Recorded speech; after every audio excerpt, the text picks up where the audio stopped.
Qu'est-ce qu'on s'est régalé ce soir devant ce match Allemagne-Côte d'Ivoire. Honnêtement, on avait l'impression d'être déjà devant un match à élimination directe. Il y a eu énormément d'intensité, énormément de belles occasions. Les deux équipes, franchement, j'ai trouvé, ont très très bien joué au foot. Cette équipe de la Côte d'Ivoire, malgré une défaite 2-1 dans les dernières minutes de jeu, but de Undav sur un doublé, lui qui était presque inconnu des, des, des, des même des gens qui suivent quand même le football, voilà, on va pas se mentir, on regarde quand même pas mal le football, on regarde pas trop les matchs de Stuttgart. Voilà, on va pas se mentir, les matchs de Stuttgart, ok, on le connaît de nom, voilà, on sait que c'est un bon attaquant, etc. Mais doucement, on connaît pas non plus pile poil les qualités de l'attaquant remplaçant de l'Allemagne. Enfin voilà, vous voyez très très bien ce que je veux dire. Et donc, cette équipe de l'Allemagne a été franchement très très bonne et surtout prouve qu'elle a également des joueurs en sortie de banc qui peuvent être intéressants. Également, la Côte d'Ivoire a été très bonne et pour moi, elle était capable de faire quelque chose dans cette compétition, voire d'être la surprise de cette compétition. Bref, on va voir ce qui s'est passé dans ce match ensemble, juste après l'intro. Footing français, footing français, tous les jours on y va. Footing français, on va gagner, c'est là. Yo yo, un petit footix parisien, vous connaissez déjà, premier normalement sur les news du Paris Saint-Germain, mais là bien évidemment que c'est premier sur les news de la Coupe du Monde. On se régale, encore une fois, on s'est régalé avec un match exceptionnel. Honnêtement, au début, ouverture du score de Kessié, après alors même que la Côte d'Ivoire s'est créé pas mal d'occasions en début de match, mais l'Allemagne également, et au final, tu te dis, bon, il passe la mi-temps comme ça, ensuite, 60e minute, tu dis, bon, la Côte d'Ivoire peut vraiment gagner et finir normalement première de ce groupe. Franchement, ça aurait été incroyable pour la Côte d'Ivoire, ça aurait été incroyable pour l'Afrique. La Côte d'Ivoire qui n'a jamais d'ailleurs euh, sorti de la phase de poule, hein, même dans les grandes périodes avec Didier Drogba, etc. Côte d'Ivoire qui n'est jamais sorti des phases de poule de Coupe du Monde, donc là ça sent quand même très très bon. Hein. Et c'est là où tu te rends compte que quand même cette victoire contre l'Équateur, vraiment qui a été compliquée, a été très très importante. Ce soir, mais on le savait déjà en vrai, après la victoire contre l'Équateur, normalement la Côte d'Ivoire est déjà qualifiée. Je vois très très mal cette équipe du Curaçao qui est vraiment certainement la plus petite équipe de la compétition, battre la Côte d'Ivoire, même si attention, rien n'est fait sur un match de foot. C'est comme je dis souvent, ça reste des professionnels contre des professionnels. Mais bon, si l'Allemagne leur a mis 7-1, je pense que c'est pas pour rien non plus. Surtout quand tu vois les qualités de cette Côte d'Ivoire, franchement, ils sont très très bons. En plus de ça, normalement, je pense que 4 points, ça sera suffisant pour se qualifier en étant meilleur troisième.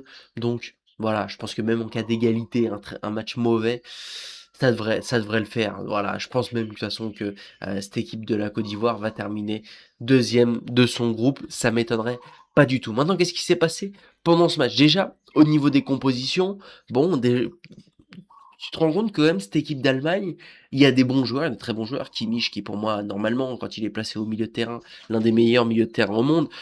Bon, latéral droit, il a rien à... Voilà, on l'a vu encore aujourd'hui, il est vraiment extrêmement bon, même si on sait qu'au Bayern Munich, il a plus envie de jouer dans cette position. Des Jonathan Tah qui sont très très bons au Bayern Munich. Schlotterbeck, très sous-coté, mais très très bon. Pavlovic, pareil, au Bayern Munich, est exceptionnel.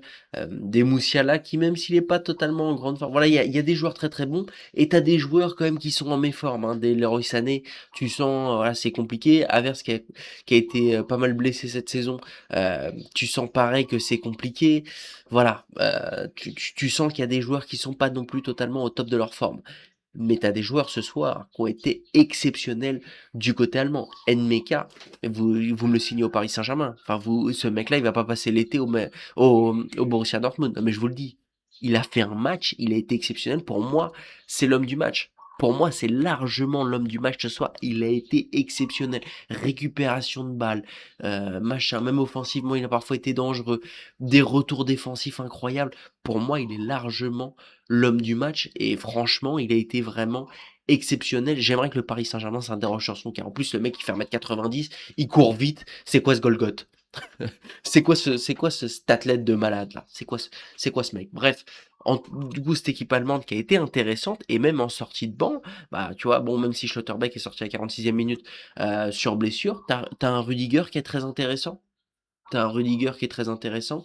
Et les entrées, il y a un avant et un après l'entrée d'Amiri et une Dave. Voilà, le mec il rentre, le coaching hyper gagnant de Nagelsmann, le mec une passe dédoublée. Bon, ok, je pense que là, voilà, une Dave, et c'est la question qui va être intéressante, c'est est-ce que une Dave, grâce à cette très belle performance, va réussir à prendre la place de titulaire de Havertz, qui lui n'a pas été très très bon, même qui est resté même jusqu'à la 85e minute. Ça va être intéressant de suivre ça du côté allemand.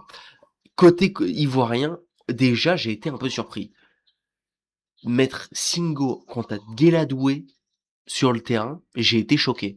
Je pense que c'est parce que euh,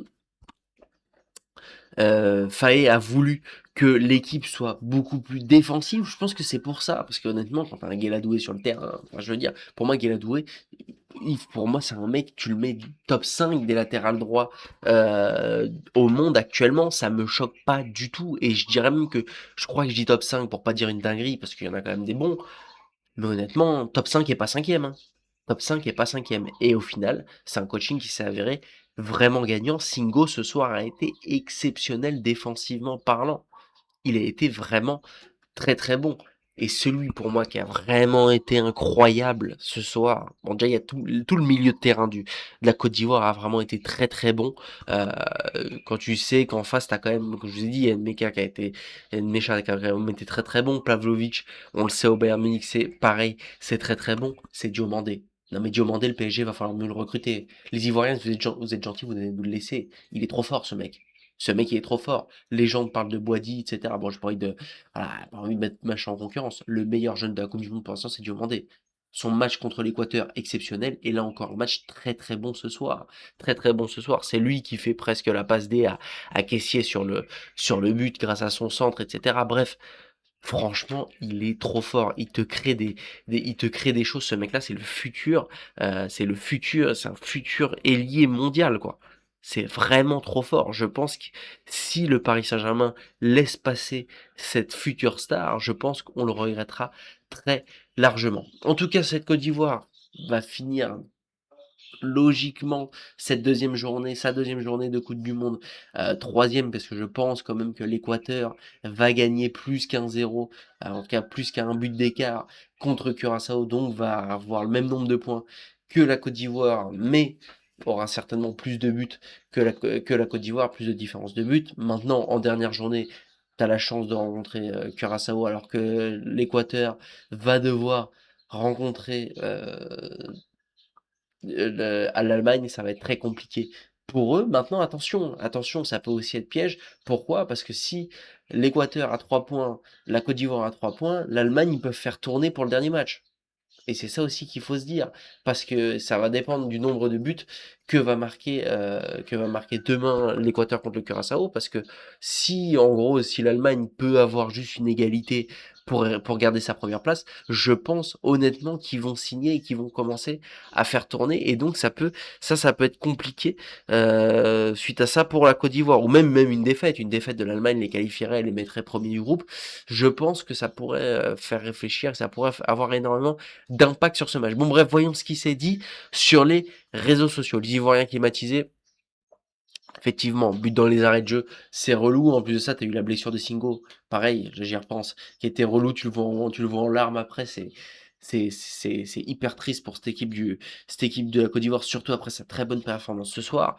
Maintenant, je peux vous le dire, cette équipe de la Côte d'Ivoire, elle a pas du tout démérité, elle a pas du tout à avoir honte de ce qui s'est passé sur le terrain. Honnêtement, je pense que en plus de ça, je pense que c'est une défaite qui va bien vieillir, parce que je pense que cette équipe d'Allemagne risque d'aller loin dans cette Coupe du Monde. J'ai vu quelqu'un qui a dit la Côte d'Ivoire, ça se compare au Maroc facile. Sincèrement, je suis choqué.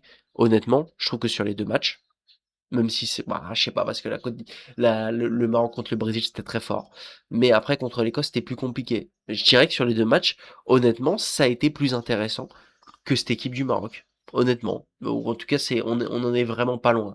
En plus de ça, cette équipe de la Côte d'Ivoire, qui avait l'occasion